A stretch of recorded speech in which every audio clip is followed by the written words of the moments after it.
Welcome to my channel again. This is King's Bread TV. In our last episode, we were looking at a linear momentum, and then we're checking critically impulse as a subheading to that.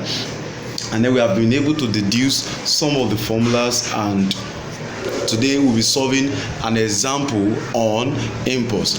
And this question will help you understand better what I was explaining earlier in the other video. Kindly ensure you subscribe to this channel. It's very important. Just subscribe to this channel. It doesn't cost you any money.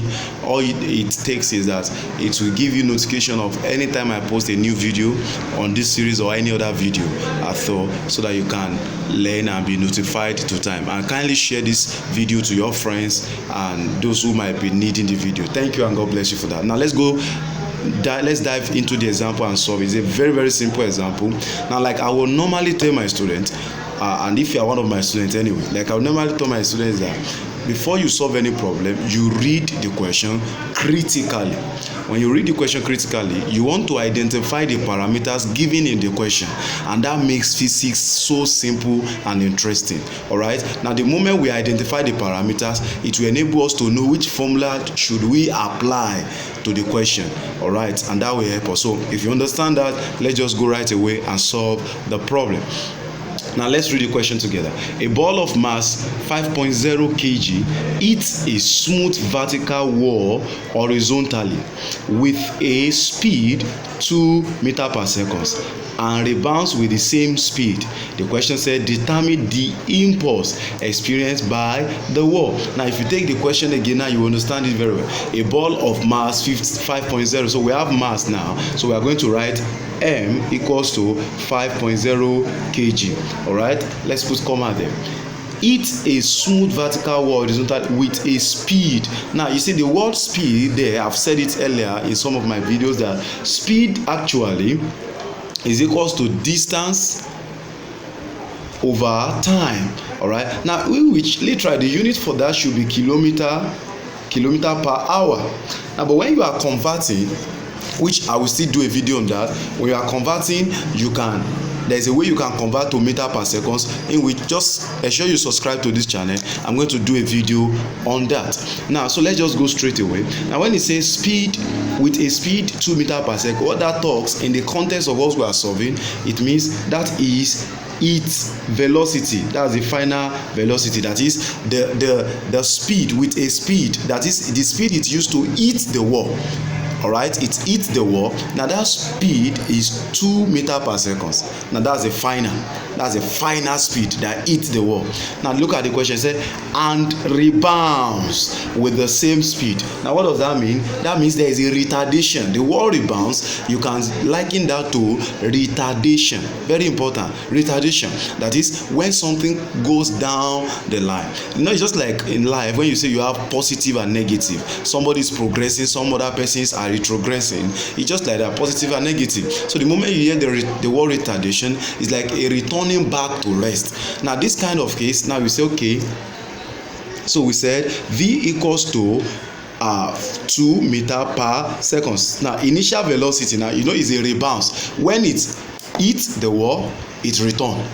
It hits and return. Now that return is another beginning of journey. That is initial velocity. So the initial velocity there now will be minus 2 meters per second. Why is it minus 2 meters per second? Let me explain. It said and rebounds with the same speed. It rebounds, it retarded with the same speed. That's minus 2 meters per second. Now if you look further, we already have this. Now what do you suggest? Which formula do you think we should use? Do we use m into bracket v minus u to get the impulse, or we use f times t? Now if you look at the parameters given, there's nothing like t in this parameter. If you look at it, there's nothing like f. All right, if you look at this, there's m, there is v, and there is u. Very simple. The next thing you do is you say using using f, or let's say impulse.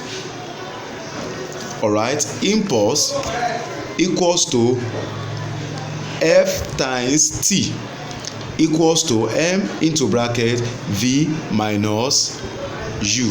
All right, If you are there now, I know you are understanding to that point. Now what that means is that we can therefore say impulse can now become equals to, what is our m? Our m is 5. Put 5, open the bracket. What is our v? Our v is 2 minus, what is our u? Then you open another bracket and say minus 2. Are you still with me? Now if you are there now, you will get it. There is equals to, let's still put the 5 here.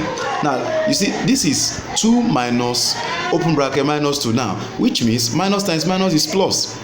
In other words, you are owing somebody 2 naira. Definitely this is a debt, all right, a debt. Now what you are eventually have there, you have a positive, that is this minus, we open this bracket, minus times minus 2, that will give us 2 plus 2. All right, now from there we can say 5 into bracket 4, that is 2 plus 2, it gives you 4. Now 4 times 5 gives you 20, right? That is the final answer for our impulse, in which the unit for impulse is simply Newton seconds. Error, like the unit impulse is Newton seconds, not Newton seconds, it's Newton seconds.